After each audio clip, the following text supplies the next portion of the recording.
around a supermarket that was looted last night. We understand, talking to local people, that a lot of the rioters were taking out alcohol from there. There's a pub that's been trashed and destroyed. You've got restaurants along here. You've even got here a shop selling baby clothes. Its windows smashed up, some of the goods inside taken out, boarded up in front here. And there is particular anger from some of the residents here about the fact that 2 charity shops have been attacked along this high street. Oxfam just down here, and this shop here, Farah Kids, which is raising money for local children, underprivileged children. That's been attacked, the windows boarded up, and indeed a lot of the surrounding streets around here do have a higher police presence today, but a lot of shops have decided simply not to open today for fear of what could happen tonight. A lot of the shops in this area are boarded up, shuttered, padlocks on. Their owners fear of what could come. But let's talk to one of the local residents here. So you were actually in this area last night when everything kicked off. What did you see? I just saw about between 100, maybe a couple of hundred young people destroying things, smashing windows into the shop. The pub were trying to break into the pub, and then deciding to get all the garden chairs and tables and throw them into the road, light them up with fire, and lighting the cars on fire as well, and then cheering when the cars exploded. Did you see any police presence in this area when all that was going on? I know there was a heavy and large police presence up on the actual Broadway, stopping people from crossing the main high street. But right here where I was, none at all. None at all. Why do you think that was? I mean, was there simply not enough officers on the street, or were they prioritising the areas they were going to decide to patrol, or what? What do you think? I'm not too sure. I mean, maybe there wasn't enough officers. There were a lot of cars coming into the area, and a lot of jumping from the far end of the high street down to this side of the high street. I mean, right at the top there.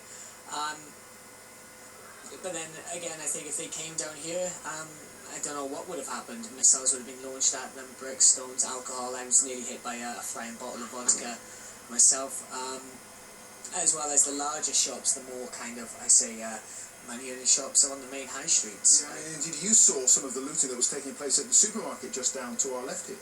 Yeah, somebody broke in with a crowbar and everybody started going in. The main things they were coming out with were bottles of alcohol, which they started to throw at the pub. And again, one came flying by me, but I don't think there wasn't many being attacked at people. It was mainly just at these buildings. And then just a large group of people being really excited that cigarettes were being stolen. Sure, I mean, having seen what you saw last night, the news that 16,000 police officers are going to be flooding the streets of London, that must be good news for you. It is good news. I mean, yesterday apparently there were only 5,000 to 6,000, so it's nearly 3 times as much. But I honestly believe it's either going to go one way or the other. It really is going to settle everything, or people are going to see it as a competition and try to, as they say, stand up against it and fight against it. Yeah, so in my opinion, it's one way or the other.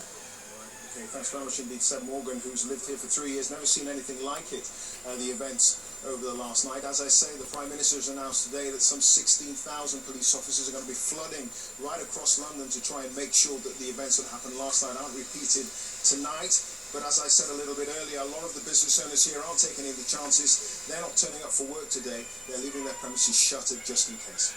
Okay, Clive, thank you. Clive Murray in Ealing. Let's cross to our correspondent, Sophie Hutchinson, who's in Clapham Junction. And Sophie, the scene of heavy looting there, particularly at the Debenhams department store, and Boris Johnson coming across the anger of local residents and business owners earlier.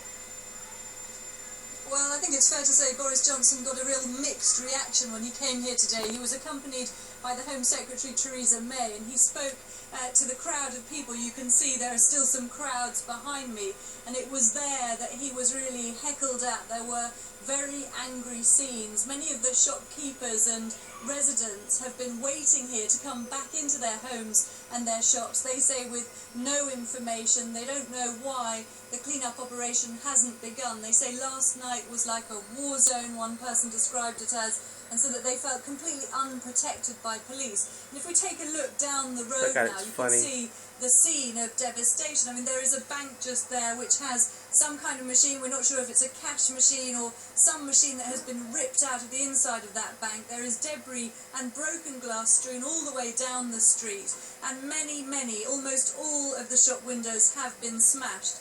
But the thing that is really remarkable is that there is so little little activity going on here. There is literally no clean-up operation.